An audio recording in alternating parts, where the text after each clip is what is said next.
Hello everyone, my name is Ali Haider and I am a 3D animator. मैं पिछले 3-4 साल से 3D animation कर रहा हूँ और उसके साथ 3D एनिमेशन पढ़ा भी रहा हूँ। Today's webinar is all about 3D animation. हम आज ये समझेंगे कि 3D एनिमेशन क्या है, क्यों हमें 3D एनिमेशन पढ़ना चाहिए एंड 3D के अंदर कौन कौन सी स्किल्स हैं और 3D एनिमेशन का क्या स्कोप है और कौन से सॉफ्टवेयर्स को यूज़ करते हुए आप 3D एनिमेशन सीख सकते हैं या अपना करियर बना सकते हैं। Let's get started.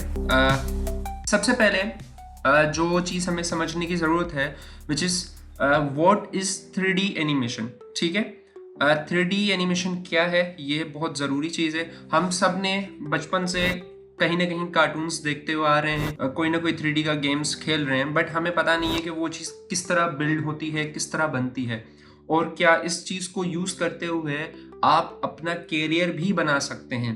तो सारी चीज़ें डिटेल से समझते हैं। सबसे पहले 3D इज़ अ कॉन्सेप्ट, ठीक है, या एक प्रोसेस है जहाँ पर आप 3 डायमेंशन वाले ऑब्जेक्ट्स या फिर मॉडल्स या फिर एनिमेशंस बना सकते हैं।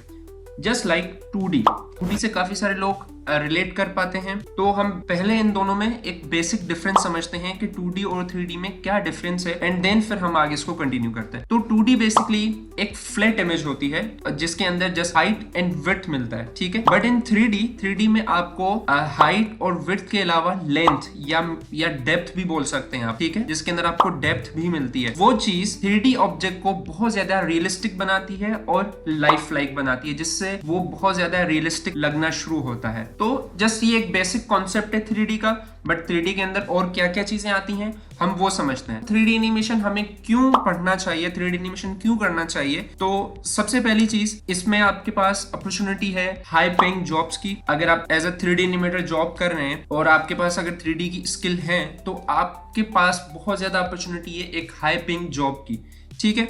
और उसके अलावा आपके पास ग्लोबल अपॉर्चुनिटीज हैं। इट मीन्स के आप अपने कंट्री में रहकर किसी दूसरे कंट्रीज के लिए काम कर सकते हैं। चाहे आप अगर दुबई में हैं तो आप किसी दूसरे कंट्री के लिए रिमोट जॉब कर सकते हैं। और ये ऐसा नहीं है कि आपके पास एक प्रोजेक्ट आता है या फिर आपके पास ये एक पार्ट टाइम जॉब है, बट आप फुल टाइम भी जॉब कर सकते हैं और यही चीज ग्लोबल अपॉर्चुनिटीज में आती है। और इसके अलावा हाई डिमांड इंडस्ट्रीज के अंदर जो है 3D एनिमेशन बहुत ज्यादा यूज हो रहा है। अब वो हाई डिमांड इंडस्ट्रीज कौन सी हैं वो हम आगे चल के डिस्कस करते हैं। और देन उसके अलावा आप फ्रीलांसिंग कर सकते हैं। फ्रीलांसिंग एक बहुत बड़ी मोटिवेशन होती है किसी भी 3D एनिमेटर के लिए। फ्रीलांसिंग एक ऐसी चीज है जो आप एज ए साइड हसल कर सकते हैं। आप जॉब कर रहे हैं, डजंट मैटर, बट आप अपना एक थोड़ा सा टाइम निकाल के आप फ्रीलांसिंग भी कर सकते हैं। और फ्रीलांसिंग जो है वो आपको घंटों के हिसाब से पैसे मिलते हैं फ्रीलांसिंग करते हो। इस तरीके से मल्टीपल प्रोजेक्ट्स ले सकते हैं। अपवर्क और फाइवर को यूज करते हुए ये दो बहुत मेन मार्केट प्लेसेस हैं जहां से आप 3D का काम जो है वो ले सकते हैं। Lastly entrepreneurship. लेट्स सपोज आप फ्रीलांसिंग कर रहे हैं, बट फ्रीलांसिंग में करते हुए आपको बहुत ज्यादा प्रोजेक्ट्स आ रहे हैं जिनको आप अकेले मैनेज नहीं कर पाते, तो आप उसके चलते हुए अपनी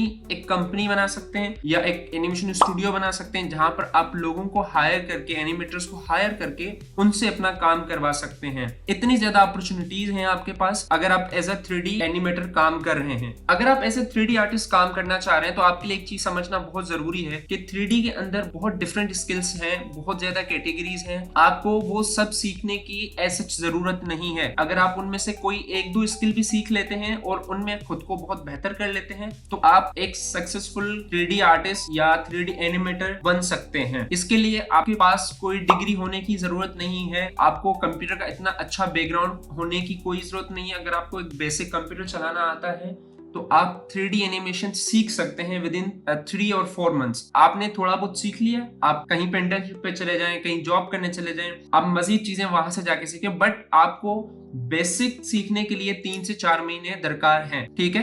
अब मैं आपको समझाता हूँ 3D के अंदर कौन कौन सी स्किल्स हैं और उनका क्या क्या काम है। तो सबसे पहले 3D मॉडलिंग आर्टिस्ट जो के मॉडल्स बनाते हैं, ऑब्जेक्ट्स क्रिएट करते हैं, ठीक है। उसके अलावा 3D एनिमेटर ऑब्जेक्ट्स को मूव करता है, उनमें जो है मोशंस डालता है। और उसके अलावा 3D character modelling artist. Character क्या होता है? कैरेक्टर होता है ह्यूमन बॉडी जो होती है, जो आप कार्टून्स देखते हैं वो एक डिफरेंट फील्ड है।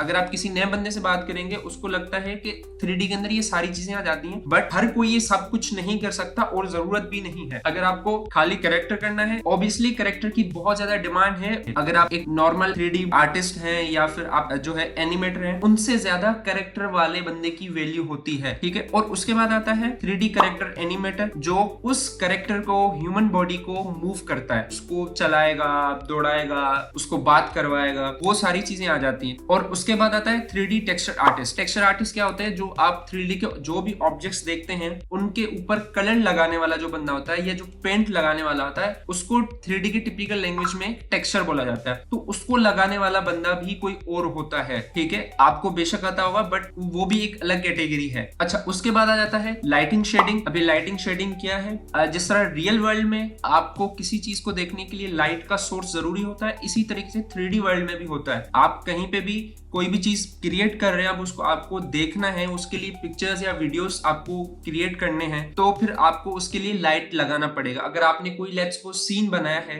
अब वो सीन रात का होगा, दिन का होगा, आपको जब लाइटिंग करना आएगी तो वो आप उसी से ही बना सकते हैं उसको, रात का सीन या दिन का सीन। एंड देन उसके अलावा 3D गेम लेवल आर्टिस्ट, ये भी प्रॉपर जॉब है जिसमें जो मॉडलर्स होते हैं वो मॉडलिंग करते हैं, और फिर जो गेम लेवल आर्टिस्ट होता है उन सारे मॉडल्स को लाता है। जिस तरीके से किसी गेम का पूरा मैप बना होता है, उसी तरीके से उन सबकी प्लेसमेंट करता है और उनके अंदर ऑप्टिमाइजेशन क्रिएट करता है। Let's talk about 3D animation scope. आप अगर 3D एनिमेटर बन चुके हैं तो आप कौन कौन सी इंडस्ट्रीज के अंदर काम कर सकते हैं, जो कि हमने पीछे छोड़ के आए, वो हम बात यहाँ पे कंटिन्यू कर रहे हैं। 3D एनिमेशन का क्या स्कोप है, आप इसको कहाँ कहाँ पर यूज कर सकते हैं, कौन कौन सी इंडस्ट्रीज के अंदर आप काम कर सकते हैं, ठीक है। तो सबसे पहले फिल्म एंड टीवी। आजकल जो कोई भी मूवी बन रही है, एक तो बिल्कुल 3D की मूवीज होती है और दूसरी नॉर्मल जो मूवीज होती है उनके अंदर जो VFX भी होते हैं वो भी 3D आर्टिस्ट ही करते हैं। शायद ही कोई ऐसी मूवी हो, एक्शन से भरी हुई मूवी, जिसके अंदर 3D का यूज ना होता हो। तकरीबन सब में ही 3D का यूज होता है। और उसके बाद वीडियो गेम्स। वीडियो गेम्स इस टाइम पर सबसे ज्यादा बूमिंग इंडस्ट्री है 3D के लिहाज से। सबसे ज्यादा जो 3D का काम होता है वो होता है वीडियो गेम्स में। जब वीडियो गेम्स बनती हैं वो पूरी होती ही 3D की हैं, तो आपको सबसे ज्यादा 3D गेम्स के अंदर भी काम मिलेगा। उसके बाद एडवर्टाइजिंग आती है। जब 3D इतना ज्यादा अच्छा नहीं था, जब 3D इतना ज्यादा यूज नहीं होता था, उसके लिए इतने ज्यादा इक्विपमेंट्स नहीं होते थे लोगों के पास, तो ज्यादातर लोग 2D का यूज करते थे। बट आजकल आप जहां भी देखें सिर्फ और सिर्फ 3D की एडवर्टाइजमेंट हो रही है। और उसके अलावा आप साइंटिफिक इंडस्ट्रीज के अंदर भी 3D एनिमेशन का काफी ज्यादा यूज देखेंगे। जो मेडिकल की एनिमेशंस बनती हैं, जो ऑपरेशंस बनते हैं, या जो मेडिसिन होती हैं, उनका एनिमेशन दिखानी होती है कि ये बंदा ये वाले टेबलेट खा के इसका बॉडी पार्ट इस तरीके से रिएक्ट करेगा, इसका ब्लड इस तरीके से रिएक्ट करेगा। वो सारी चीजें 3D एनिमेशन के थ्रू ही बन रही हैं, तो आप उसको उस तरफ भी कंसीडर कर सकते हैं। उसके बाद आर्किटेक्चर। इस टाइम पे जो सबसे ज्यादा आर्किटेक्ट का काम चल रहा है वो चल रहा है मिडिल ईस्ट के कंट्रीज में, ठीक है, जहां पर पूरी की पूरी वर्चुअल वर्ल्ड्स बन रही हैं। जहां पर भी कोई चीज बनाते हैं वो लोग उससे पहले उसको 3D में बनाते हैं, ठीक है। और 3D में बनाने वाले कौन होते हैं? 3D एनिमेटर्स होते हैं, 3D मॉडलर्स होते हैं। तो उस तरफ भी आपको बहुत ज्यादा काम मिल सकता है। एंड देन लास्टली जो थोड़ा बहुत नया है बट वो अभी काफी ज्यादा बूम करने वाला है 3D के अंदर, वो है प्रोडक्ट विजुअलाइजेशन, ठीक है। अगर आप कोई Amazon का कोई प्रोडक्ट देख लें, या कोई बंदा जो नया अपना प्रोडक्ट लॉन्च करता है, तो उसका पहले वो एड बनवाता है, उसका जो प्रोडक्ट है वो प्रोडक्ट एक्चुअल में कैसा लगेगा, उसकी भी विजुअलाइजेशन जो है वो 3D एनिमेटर्स ही करते हैं, जो आप कहीं पर जॉब भी ले सकते हैं या फिर आप एज अ फ्रीलांसर भी उस तरह के प्रोजेक्ट्स ले सकते हैं। अब एनिमेशन सीखने के लिए आपके पास कौन से सॉफ्टवेयर्स होना जरूरी है? एनिमेशन के लिए बहुत ज्यादा सॉफ्टवेयर्स हैं, आप किसी को भी यूज करते हुए कर सकते हैं, बट मैं आपको बताऊंगा इंडस्ट्री के सॉफ्टवेयर्स या जो बहुत ज्यादा यूज होते हैं, जो आपको एक अच्छी जॉब लेने में और जल्दी सीखने में हेल्प करेंगे, वो मैं आपको बताता हूँ। तो इसमें जो सबसे टॉप पे आता है, सबसे ज्यादा यूज होने वाला जो सॉफ्टवेयर 3D के अंदर, वो है Autodesk Maya. Autodesk Maya is all in one software. मैंने आपको ऊपर जितनी भी चीजें बताई हैं वो सब की सब चीजें ऑटोडेस्क माया के अंदर पॉसिबल है, बल्कि सबसे ज्यादा आसानी से और सबसे ज्यादा हैंडी जो सॉफ्टवेयर है वो ऑटोडेस्क माया ही है, ठीक है। और इंडस्ट्री का स्टैंडर्ड सॉफ्टवेयर है ये। आज जितनी भी बड़ी बड़ी इंडस्ट्रीज हैं वो माया के ऊपर ही काम करती हैं। अगर मैं माया का आपको बताऊं तो माया को यूज करते हुए अवतार मूवी बनी है, मार्वल एंड गेम बनी है, और डिज्नी के बहुत सारी मूवीज जो है वो माया को यूज करते हुए बनी है। इतना ज्यादा अच्छा सॉफ्टवेयर है ये। एंड देन उसी कंपनी का ऑटोडेस्क वालों का ये 3ds Max।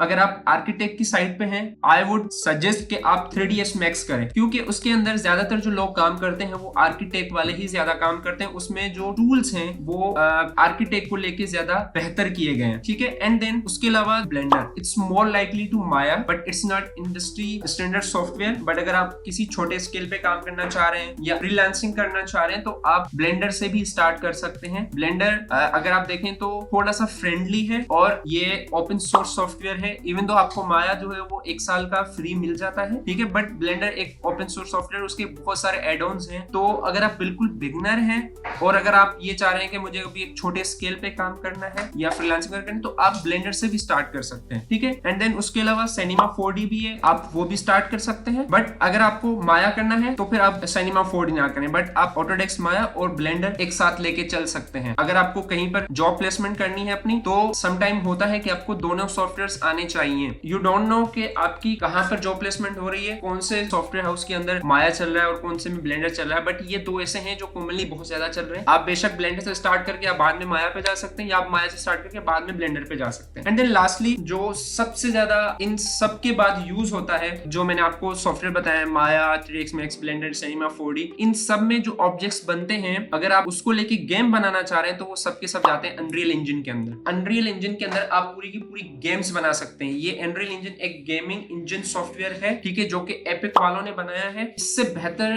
कोई सॉफ्टवेयर है नहीं गेमिंग के लिहाज से, ठीक है। इवन दो लोग इसमें मूवीज भी बना रहे हैं बट इसके बनने का जो पर्पस था वो गेमिंग के लिए था, ठीक है। इसके अंदर अगर आप देखें मैट्रिक्स, पबजी, फोर्टनाइट इसी ही सॉफ्टवेयर के अंदर जो है वो बनी है। आप इनको यूज करते हुए अपना एक बेहतर कैरियर बना सकते हैं एज अ 3D एनिमेटर। आपको 2-3 सॉफ्टवेयर सीखने हैं और 3-4 महीने में बस दैट्स इट। इसके लिए आपको और ज्यादा कुछ करने की जरूरत है नहीं, ठीक है। मैं दोबारा बता रहा हूँ, इसके लिए आपको कोई पहले किसी चीज की नॉलेज होने की जरूरत नहीं है। आपके पास कंप्यूटर की इतनी ज्यादा नॉलेज होने की कोई जरूरत नहीं, आपके पास डिग्री की कोई जरूरत नहीं है। इवन तो जॉब्स के लिए भी आपको किसी डिग्री की जरूरत नहीं है। सिर्फ आपके पास क्रिएटिविटी होनी चाहिए, आपके पास पैशन होना चाहिए और मेन चीज कि ये किसी भी उम्र का बच्चा, आप ये समझ ले अगर उसको वो बेसिक कंप्यूटर चला लेता है, अगर वो 12-13 साल का भी है तो वो भी स्टार्ट कर सकता। आई होप आपके लिए ये आज का वेबिनार बहुत हेल्पफुल रहा होगा। और मजीद आपको कोई क्वेश्चन है तो आप इन नंबर्स पे कांटेक्ट कर सकते हैं और हम आपको गाइड कर देंगे। अपना बहुत सारा ख्याल रखिएगा। अल्लाह हाफिज।